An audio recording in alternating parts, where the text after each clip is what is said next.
Hello friends. जैसे मुझे उम्मीद है कि आप लोग मस्त होंगे, स्वस्थ होंगे और आप अपना अपना ख्याल रख रहे होंगे। जो भी प्रोटेस्ट कर रहे हैं वो लोग, जितने भी स्टूडेंट्स हैं, अभिभावकगण हैं और स्टूडेंट के जो माता पिता हैं, वो सभी लोग अपना अपना ख्याल रख रहे होंगे। देखिए, जो 20 मार्च को जो घटना हुई, जो संसद मार्च को लेकर, उसके बाद जो पुलिस का बल प्रयोग किया गया वो काफ़ी निंदनीय था।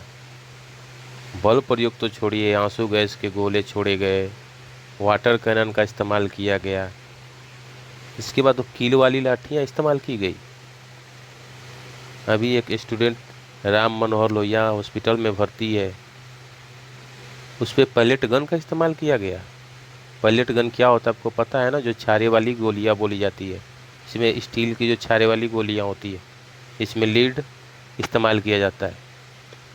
उस गन का इस्तेमाल किया गया, वो भी कहाँ? कनॉट पैलेस पे, जो दिल्ली का हार्ट कहा जाता है, दिल्ली का दिल कहा जाता है कनॉट पैलेस। वहाँ पे पैलेट गन का इस्तेमाल किया गया रैपिड एक्शन फोर्स द्वारा, जो कि इस्तेमाल होता है जो उपद्रवी होते हैं या जो आतंकवादी होते हैं उनके खिलाफ। स्टूडेंट उपद्रवी थे, जो पैलेट गन का इस्तेमाल किया गया। वो तो छोड़िए, पुलिस को जो भी लाठीचार्ज करने से पहले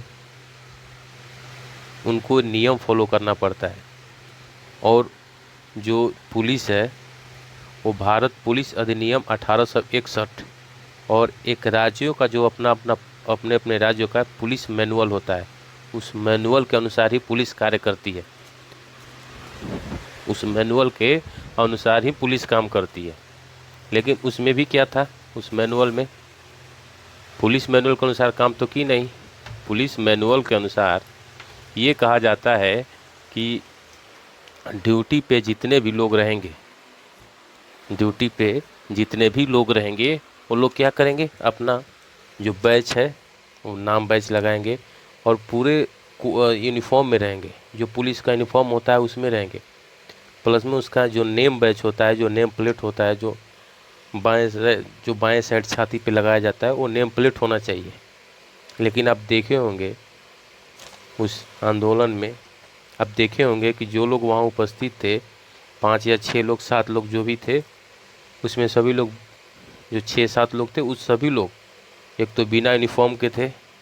इसके बाद यूनिफॉर्म न होने के बावजूद भी नेम प्लेट नहीं था। नेम प्लेट नहीं होने के बाद भी उनका जो हेयर स्टाइल था या बियर्ड जो रखे हुए थे, जो दाढ़ी रखे हुए थे, वो लग रहा था कि वो पुलिस के अधिकारी थे या पुलिस के कोई भी पुलिस थे।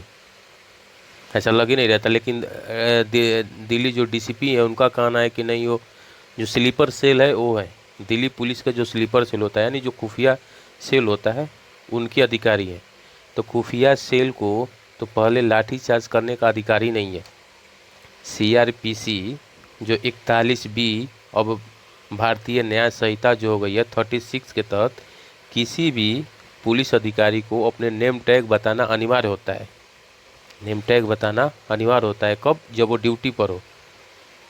और लाठीचार्ज करने से पहले सीआरपीसी, जो पहले क्रिमिनल प्रोसीजर कोड था 129 के तहत, अब उसको बदल के बीएनएस धारा 148 के तहत और भी कानून झेलने पड़ते हैं। उसमें क्या कानून है कि लाठीचार्ज करने का जो आदेश है वो सिर्फ इलाके का एग्जीक्यूटिव मजिस्ट्रेट या फिर जो थाना प्रभारी जो एसओचे रैंक का होता है वो, या फिर इंस्पेक्टर रैंक का अधिकारी दे सकता है, पुलिस नहीं दे सकती है। और आदेश होने के बाद ही आप लाठी चार्ज कर सकते हैं। सादे कपड़े में, ये भारतीय न्याय संहिता 148 में लिखा गया है कि सादे कपड़े में कोई भी सिपाही या अन्य अधिकारी लाठी चार्ज नहीं कर सकता है। कोई भी सिपाही हो या अन्य अधिकारी हो, लाठी चार्ज नहीं कर सकता है। पुलिस को भीड़ हटाने से पहले यानी लाठीचार्ज करने से पहले आपको चेतावनी दी जानी चाहिए।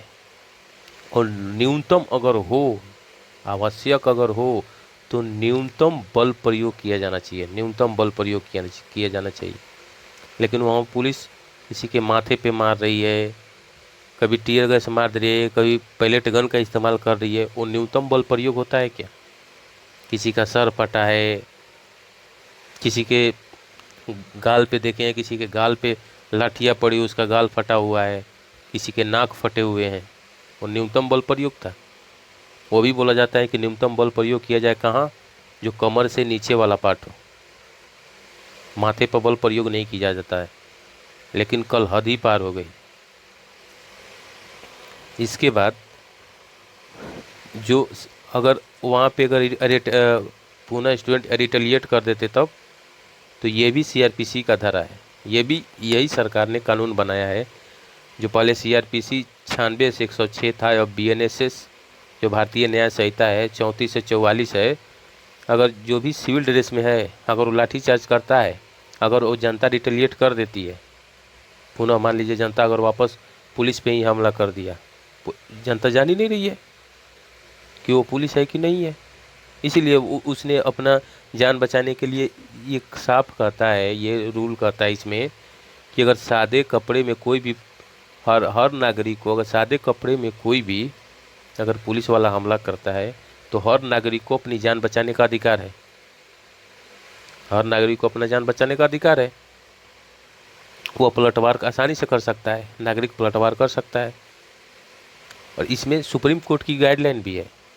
सुप्रीम कोर्ट की गाइडलाइन है जो कि आया था कब, 1997 में डीके बसु वर्सेस पश्चिम बंगाल का केस हुआ था। उसमें सुप्रीम कोर्ट ने बाकायदा एक गाइडलाइन जारी की थी। क्या गाइडलाइन था जारी, कि किसी भी व्यक्ति को गिरफ्तार करने से पहले या हिरासत में लेने वाले जो भी सिपाहीगण हैं, उनका पहले जो नेम टैग होना चाहिए,